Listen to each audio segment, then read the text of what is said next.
Welcome back, enthusiasts. I've been playing around with the Sorceress Hydra build on the Diablo 4 Season 8 PTR, and for the first time it looks like it's going to be very strong. The issues Hydra had in the past were the lack of area effect damage, leading to slow clearance times, as well as inherently underwhelming damage scalers. With the new boss powers, combined with some of the changes to how burning damage plays, Hydra is finally looking like a competitive build. This video will cover a brief overview of the build, demonstration of killing T4 Uber bosses, and a demonstration of clearing a pit 100 plus on the PTR. I don't currently have the planner updated for Season 8, but be sure to check out the Season 7 version linked in the description below, and if you have any questions, don't hesitate to reach out by leaving a comment below, or come check me out when I'm live on Twitch or YouTube. Let's get into it. Alright guys, so I'm not going to go into the entire build and create a full build guide because this is the Season 8 PTR and there are things that are likely to change a little bit before the release of Season 8. So I'm just going to give a brief overview of the builds that I've come up with, and if you've got any more specific questions that I don't cover in this video, feel free to leave them in the comments and I will get back to you with those as possible. So really, this is a Hydra build with Inferno in it as a hybrid, but don't be fooled, the Hydra is the main part of the damage. Inferno, I got up to about 150-200 billion damage per tick in burning damage. The Hydras push it into the trillions. But it does require the ultimate casts to get it to be in the trillions. So obviously, as we say, it's a Hydra build. We've maxed out Hydra, and we need the burning damage, Roaring Hydra. The things that are scaling this particularly large are the combustion key passive here. We've got this up to 832x. That's now through any fire damage over time you can get. So the torch glyph in your Paragon boards, where you can get up here a whole I've got it up here, you can get 79 willpower, so we're getting 263.6% here, so a massive amount. And then all these other glyphs such as Pyromaniac scaling up our rare nodes, so that scales our damage to burning, which also scales combustion. And we've got the flame feeder glyph, which is down here, which is also giving us increased damage to burning targets. So all that combined is giving us this humongous combustion. And the one other thing to mention here is the conflagration aspect, which I've got on the weapon, and someone put me onto this. Not only does this give us a 90x burning damage buff, but when we've got Incinerate channeling, which we can do through our enchant, so it's up all the time, this also scales our combustion. So that's double dipping. Whether that's meant to be or not, I don't know. But it is currently double dipping, so this is the strongest option here. And then we've put Tenuous Destruction on the Amulet because that's the second strongest. And we just don't use defensive skills in our hotbar in this build because honestly, the Temerity we've got here, and I've got a really basic Temerity here with 91 barrier, and I was so strong and tanky, I was struggling to die on a boss in a pit 104 earlier when I was trying to clear it. So it wasn't making me invincible, but it was making it damn hard just because anything, even our wolves here, they just lucky hit heal us so fast that our barrier just stays up really, really high all the time. As you can see, I'm doing nothing, but my barrier's maxed constantly here. It's so this is all we need. Temerity is all you need for defense on this build. Once you've got one of these, you'll be super tanky. And then you just get loads and loads of damage reduction while healthy, damage reduction while barriered, etc. So in terms of the rest of the skills, we're using Inferno as our ultimate. We need an ultimate in this build, as you'll see shortly with our boss powers. This is extremely good for this build, pulls in all your enemies, and as you can see here, we've got to the point where we can just constantly cast it even out of combat. It's we cast it, it goes down to just over 1 second cooldown, and we just spam it all day long. So we've got a permanent pull-in, because we get a pull-in with Prime Inferno, and we've got a permanent 50% damage cost here, and no mana cost on all of our skills, because we can just cast this all over the place, and it makes enemies vulnerable inside it. So we've got permanent vulnerable, damage increase, mana eradication, etc. It's pretty insane. On top of this, we've taken pretty much Firewall so that we can get the extra 25% via burning damage from Enhanced Firewall here. We've taken all of the extra summons. We've taken Ice Blaze and Lightning Spear, mainly so that we can proc our ice and lightning damage for Tower of Shards, which we're using over here on our ring. We want the 75x damage here on the aspect, particularly more than anything else, and we need to be able to cast the Pyromancy Shock or Frost skill to do that, not deal damage. They changed it to cast. And we've also got the Elementalist glyph in our Paragon board over here. So this allows us to get a 15x, but we need to deal damage with all three elements. So that's why we've got all three of those. And then if we go back over here, we've taken Familiar mainly because at this point we would quite like the extra 10x damage when we've got a Fire Elemental active, which we should have all of the time.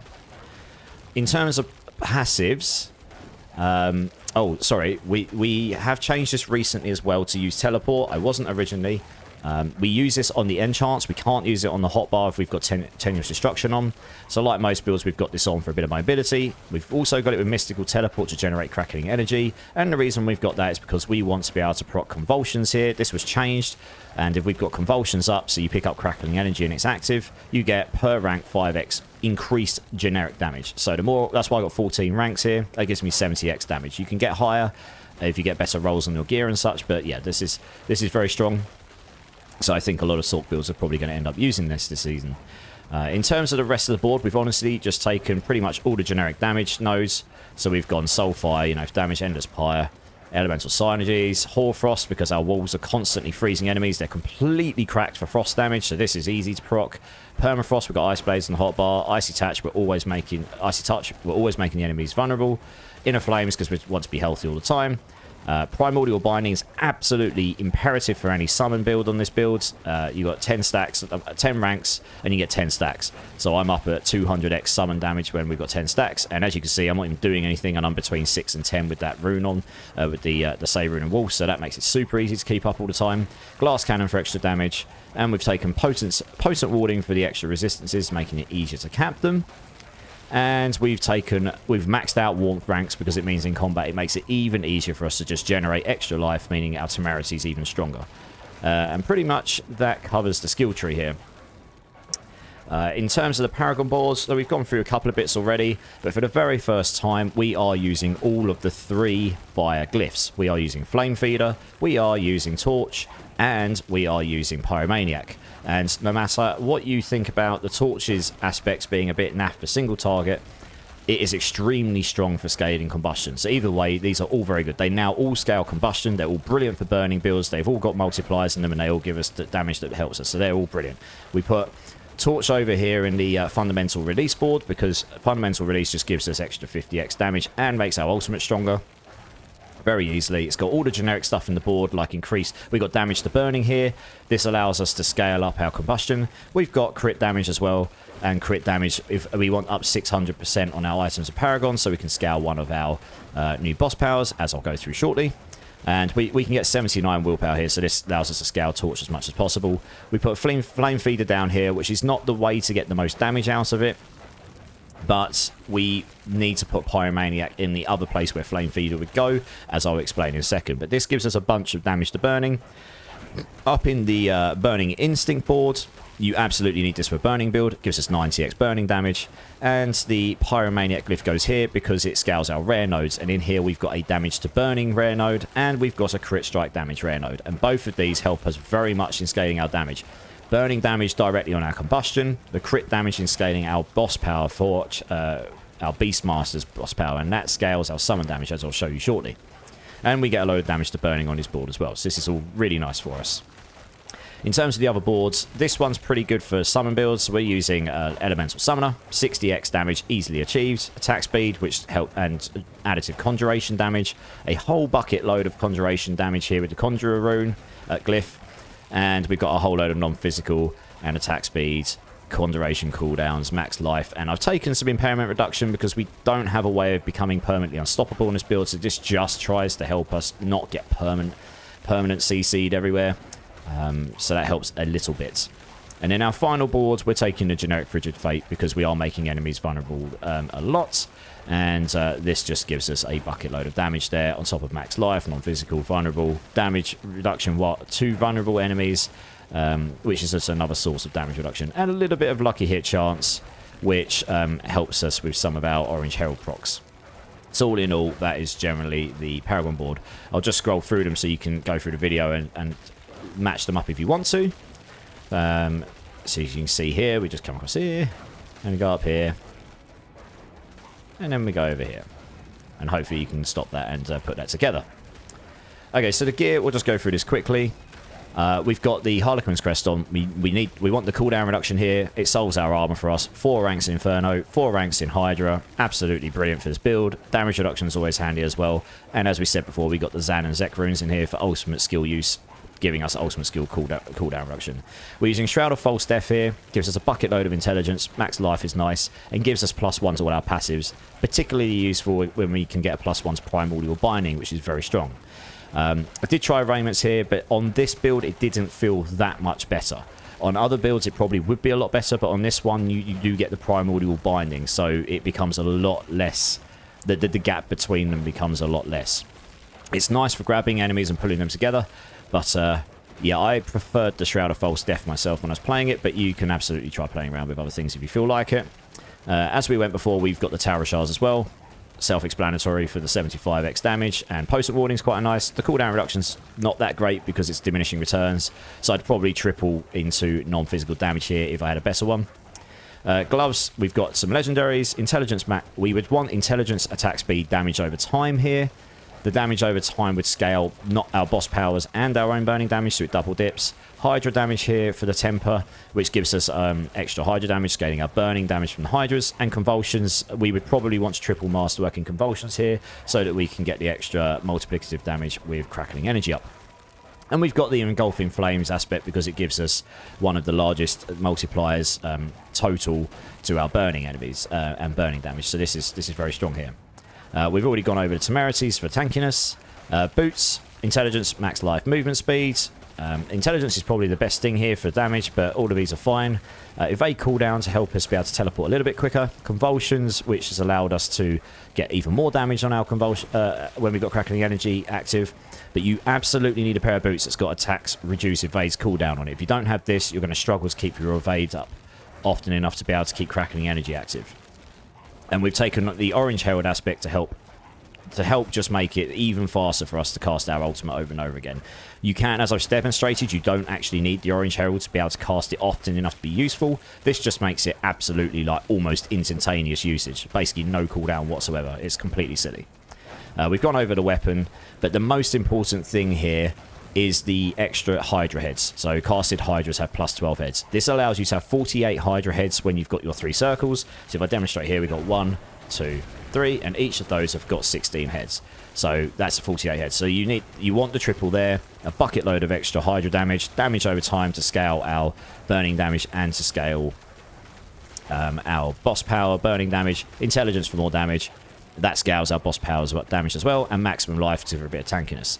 And as we said before, we've got the conflagration aspects on here because it double dips and scales our combustion key passive. And we've got the Nagu and Sei runes in here. The Nagu rune, we're going to always aim to have 6 summons or more, and the second we've got that, this rune then just goes off and constantly spawns 6 wolf companions for us all the time. So we just end up with this bucket load of extra wolves going around, and they freeze, cold, and do a phenomenal amount of damage on this build with all the summon damage scaling we've got. So yeah, not to be underrated. The amulet, ideally you go for something like Intelligence, Primordial Binding, Glass Cannon here. I got very lucky trying to gamble one of these on the PTR. I can't believe I actually managed to get anything close to this. I'd rather have a GA on Primordial Binding, but, you know, beggars can't be choosers. I've got the triple in Primordial Binding. That took me a while.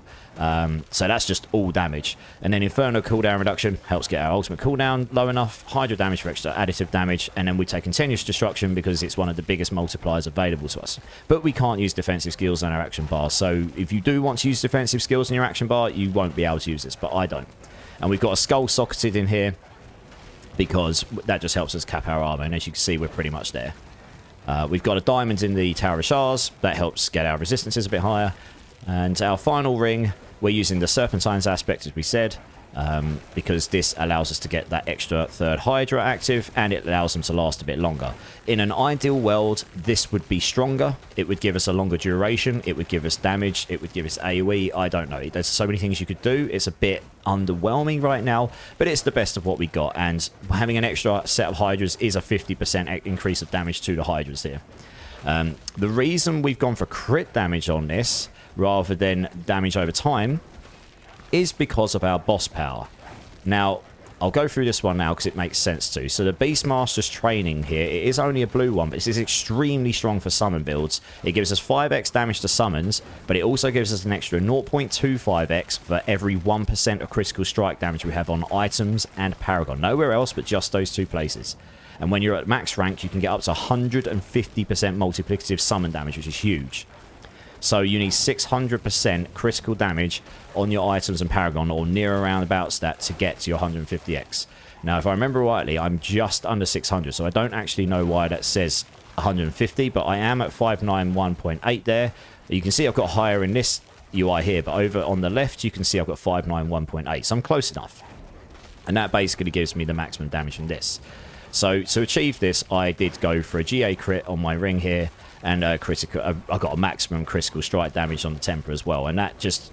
It's better to put it on the ring here than it is to use it in an aspect or to use a glyph slot up for it, because we wanted to use the glyph slot for extra multipliers, which are just going to far outweigh additive damage.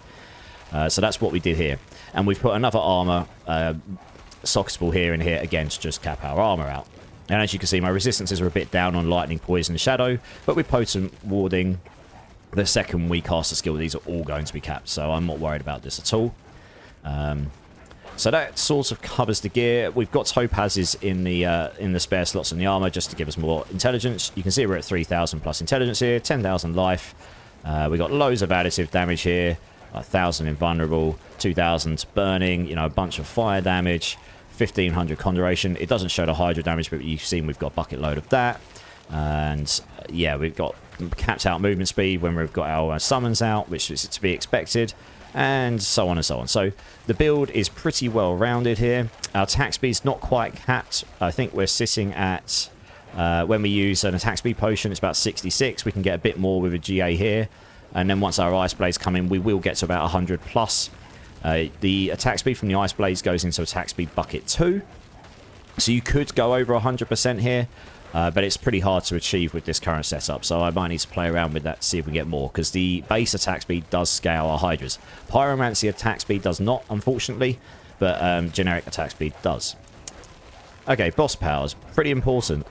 Yeah, so the way that we're resetting our ultimate cooldown permanently over and over again is using this one, Uravar's Lob Bomb. Uravar is one of the new bosses. He's the guy you fight in Vessel of Hatred. Hopefully that's not a spoiler for anyone.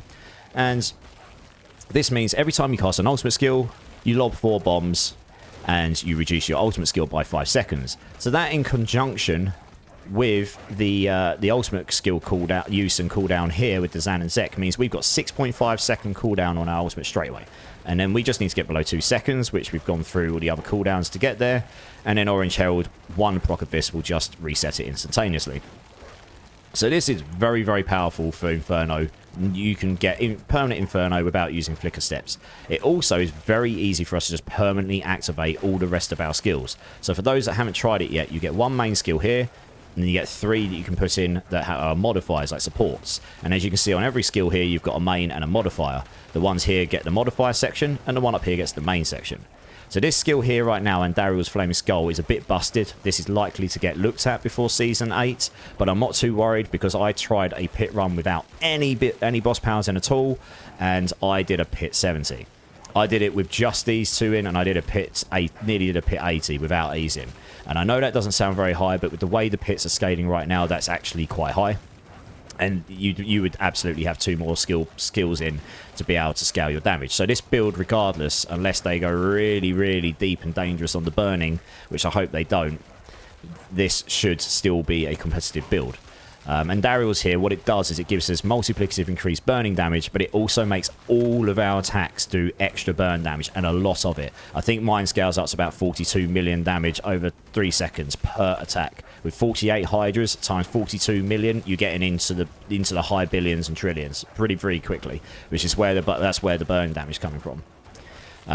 On top of that, the other support that we haven't gone through is this one here. This comes from the Harbinger of Hatred. No, it does not. This is not the one we're using. I was trying this out. The other one we're going to use, in fact, is Lilith's Winds of Hake. The Harbinger of Hatred one is a usable one. That gives us extra vulnerable damage, which is quite nice. But we actually want to use Lilith's Wind of Hate. The reason for this is when you attack an elite, you'll get 3 blisters around it. And if you can kill those blisters, you remove 10% life from that elite. That helps you get to the boss, and it helps you very much on a boss.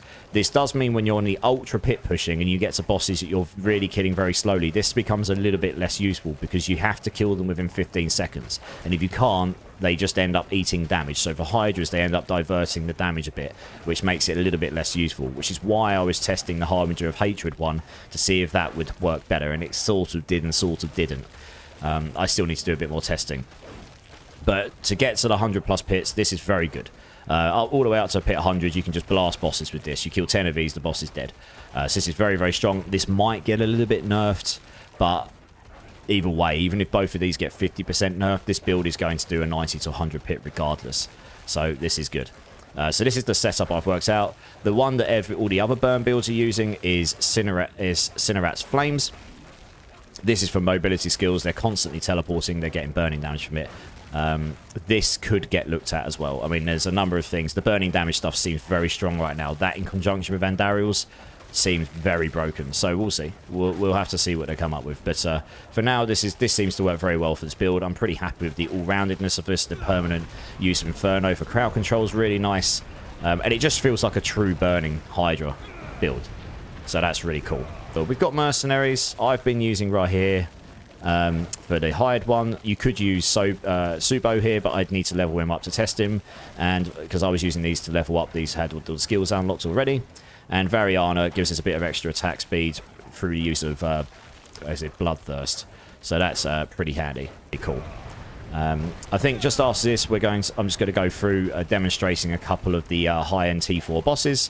We'll demonstrate a bit of the 100 plus pit run, and I think that will cover the rest of the video, guys. So I hope you enjoyed the rest of the content, guys. Thanks for checking it out. Any questions, leave it in the comments for me. And yeah, catch you soon.